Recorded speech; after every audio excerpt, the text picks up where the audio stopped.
Former National Chief Phil Fontaine was brought up in politics. As the son of the first woman to be elected to a band council, his own work in politics has earned him the Order of Canada and 14 honorary doctorates. It all started, of course, in Saguin. Our father had died in my first year of residential school.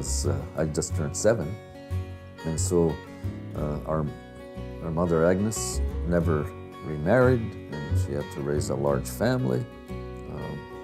And because of her political work, she was an important figure in my development.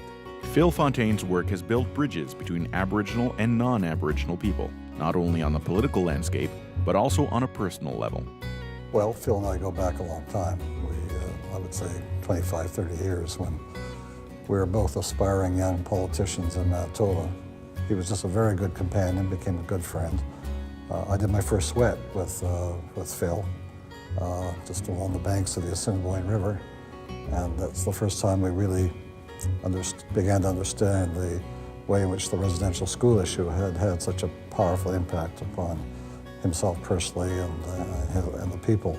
Most Canadians never heard about the residential schools until really quite recently. But the best discussions I ever had on the residential schools came with Phil Fontaine. He explained why it wasn't simply a question of what happened to the survivors, but what happened to their children, to their children's children, the consequences of all of it. Phil Fontaine brought the residential school era to the forefront of Canadian politics by putting his personal history in the residential school system on record. His work helped pave the way to what is now the Truth and Reconciliation Commission. Beyond the money part, it's all about teaching. It's about a conversation that has to take place between Canadians and ourselves. It's part of Canadian history. And by the time we came to the point where the Prime Minister Harper rose in the House and apologized to Aboriginal people, there had been a fundamental shift in the understanding on the part of Canadians about us. I think what he has done is he has brought First Nations politics right into the homes of everyone, and people really recognize his leadership. Phil is careful to credit the people who worked with him along the way to achieve some unprecedented success. The Kelowna Accord, although it came to be undone by the next government, was no exception. And it was really about closing the gap in the quality of life between Canadians and the Aboriginal community. Paul Martin saw this as key in terms of the relationship, the ongoing relationship between Canada and Aboriginal people. All of those were the issues that Phil and the other leaders put on the table. And what he said at the very beginning was no more unilateralism, no more paternalism. We're going to deal here as equals. Provincial leaders, territorial leaders, you, the Prime Minister of Canada, and those of us who are here representing the leadership of Aboriginal Canada. And that's why Kelowna was such a success.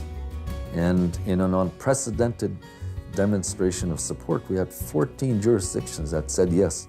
It was, I think, one of the huge success stories in terms of government-Aboriginal relations. For his years of leadership in building bridges between Indigenous and non-Indigenous people, Phil Fontaine is receiving the CCAB Award for Excellence in Aboriginal Relations. Congratulations, Phil, on receiving this very prestigious award. I'm honored to speak on your behalf, and I'm honored to be your friend. Congratulations on this very important recognition. And it is something that speaks, I think, to the both achievements and the aspirations that you have for a different kind of Canada. You know, Phil, there are few awards as important as this one from the CCAB. We're not going to build this country well unless we do it together.